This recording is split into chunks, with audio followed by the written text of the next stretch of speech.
हर कोई एग्ज़ाम्स में अच्छे मार्क्स सिक्योर करना चाहता है। कुछ लोग हार्ड वर्क करते हैं लेकिन फिर भी अच्छे मार्क्स सिक्योर नहीं कर पाते। कुछ लोग स्मार्टली स्टडी करते हैं और एग्ज़ाम्स में टॉप कर लेते हैं, लेकिन उनमें ऐसी क्या ख़ास बात होती है कि वो लाइफ में एंजॉय भी कर लेते हैं और एग्ज़ाम्स में टॉप भी कर लेते हैं।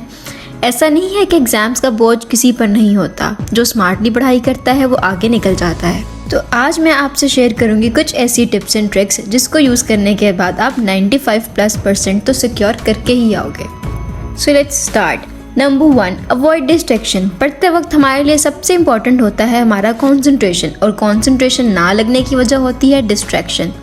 एग्ज़ाम्स टाइम में अक्सर ये होता है कि जब हमें सीरियस होकर पढ़ने की ज़रूरत होती है उसी टाइम हम बहुत डिस्ट्रैक्टेड फील करते हैं।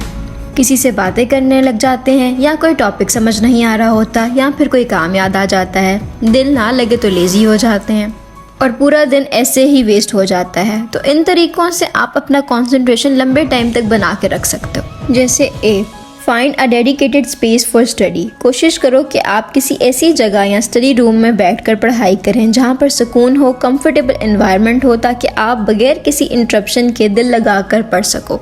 बी, अपने फ़ोन को स्विच ऑफ कर दो। तमाम सोशल मीडिया अकाउंट से लॉग आउट हो जाओ जिससे आप डिस्ट्रैक्टिंग फील ना करो। सी, पोमोडोरो टेक्निक। सबसे पहले आप एक गोल सेट कर लो।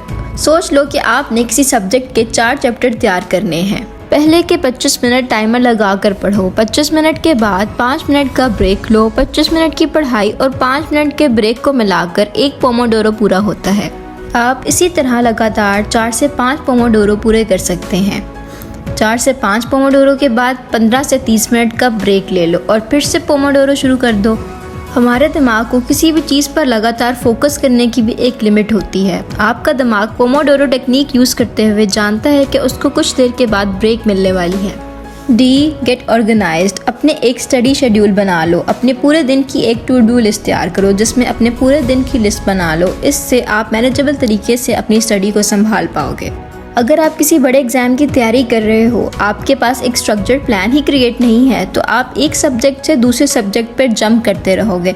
इसलिए पढ़ाई के वक्त चीज़ों को प्रायोरिटाइज कर लो और उन्हें ब्रेक डाउन करके अपने काम को मैनेजेबल बना लो, जिससे आपके सर पर बर्डन क्रिएट नहीं होगा। Point number 2, 80-20 rule, Pareto principle. 80-20 rule के बारे में तो सबको पता होगा, लेकिन लोगों को इसको अपनी स्टडीज़ पर अप्लाई करना नहीं आता क्योंकि इसको यूज़ करना काफ़ी मुश्किल है।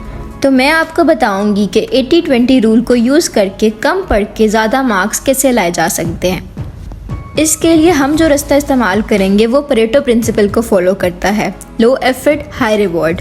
इसमें वो स्टूडेंट्स आते हैं जो 1-2 घंटे ही पढ़ते हैं और अच्छा रिजल्ट ले आते हैं। ये वो स्टूडेंट्स होते हैं जो अपने स्मार्ट ब्रेन का यूज़ करते हैं ताकि हार्ड वर्क कम करना पड़े।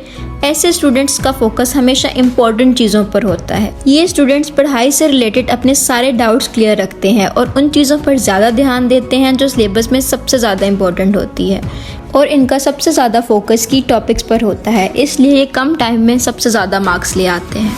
Point number 3, previous year exam papers. ऐसे स्टूडेंट जिन्होंने साल भर से पढ़ाई नहीं की होती, वो प्रीवियस पेपर्स को सॉल्व करके 70 to 80% तक मार्क्स ले लेते हैं। आपको 5 से 10 साल के प्रीवियस पेपर्स को याद करके सॉल्व करना है, और जब आपने इनको सॉल्व करना है तो पेपर की ड्यूरेशन के मुताबिक अपने मोबाइल पर टाइमर लगा लें, जिससे ऐसा लगना चाहिए कि आप वाकई में एग्ज़ाम सेंटर में बैठे हैं।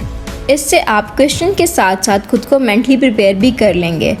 प्रीवियस पेपर्स को याद करने के 2 फ़ायदे हैं। एक तो आपको पेपर पैटर्न समझ आ जाएगा और दूसरा आप पेपर के लिए खुद को प्रिपेयर कर लेंगे। Point number 4, use the power of mental spacing. जब भी आप एक टाइम में बहुत सारा पढ़ने की कोशिश करते हैं तो आपका दिमाग उस इंफॉर्मेशन को प्रोसेस या रिटेन नहीं कर पाता। जब आप एक ही वक्त में ज़्यादा पढ़ने की कोशिश करेंगे तो आप नहीं पढ़ पाएंगे। इसलिए मेंटल स्पेसिंग बहुत ज़रूरी है। जैसे आपको 10 वोकैबुलरी वर्ड्स याद करने हैं तो उसके 2 हिस्से कर लें। 5 वोकैबुलरी वर्ड्स याद करें और उनको लिखें और उनके सेंटेंसेस बना लें। दूसरे दिन पहले के याद किए हुए 5 वोकैबुलरी वर्ड्स को रिवाइज करें और सेम प्रोसेस से नेक्स्ट वर्ड्स को याद करें। इस तरह करने से ये चीज़ आपको ज़्यादा देर तक याद रहेगी, और इसको ही हम मेंटल स्पेसिंग बोलते हैं। Point number 5, learn the same information in variety of ways. जब मेरे एग्ज़ाम्स होते थे तो मैं बहुत जल्दी बोर हो जाया करती थी और डीमोटिवेट हो जाती थी। पर सोचो जिस बंदे का नेक्स्ट डे एग्ज़ाम हो और वो इस स्टेट में हो तो उसका क्या हाल होगा। इसलिए मैं एक चीज़ को समझने के लिए अलग अलग सोर्सेज का इस्तेमाल करती थी ताकि वो चीज़ इंटरेस्टिंग हो जाए और मुझे उस चीज़ को याद करने में हेल्प हो। क्योंकि हो सकता है कि किसी जगह पर वो चीज़ टफ लैंग्वेज में समझाई गई हो और कहीं पर वो सिंपल लैंग्वेज और सिंपल वेज में समझाई गई हो। जब भी मुझे कोई टफ टॉपिक याद करना होता था तो मैं कुछ चीज़ें बुक से याद कर लेती थी, कुछ टॉपिक्स को मैं गूगल से सर्च करती थी, कुछ चीज़ों को मैं यूट्यूब पे देखती थी और कुछ टीचर के दिए हुए लेक्चर से। ऐसा करने से आप एक टफ टॉपिक को सिंप्लीफाई करके याद कर सकते हो।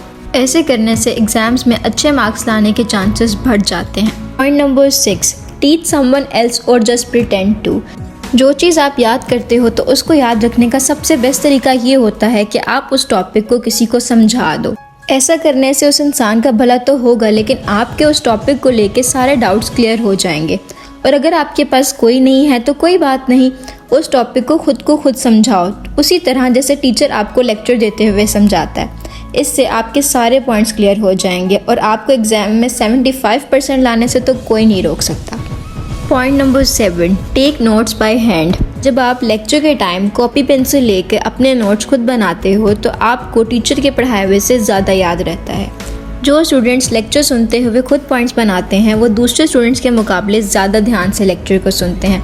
वो इम्पॉर्टेंट कॉन्सेप्ट को ईजिली आइडेंटिफाई कर सकते हैं। इस तरह आप ज़्यादा देर तक एक चीज़ को याद रख सकते हो। टीचर के दिए हुए लेक्चर से ज़्यादा हमें ये चीज़ें ज़्यादा देर तक याद रहती हैं क्योंकि लिखते हुए हम अपने तरीके से लिखते हैं, सिंबल्स का यूज़ करके आसान वर्डिंग में, इसलिए ये चीज़ें हमें ज़्यादा देर तक याद रहती हैं। उम्मीद करती हूँ कि आपको ये मेरी वीडियो पसंद आई होगी, मेरे सारे पॉइंट समझ आए होंगे। जिन भी स्टूडेंट्स के एग्जाम्स हैं उनको मेरी तरफ से बेस्ट ऑफ लक।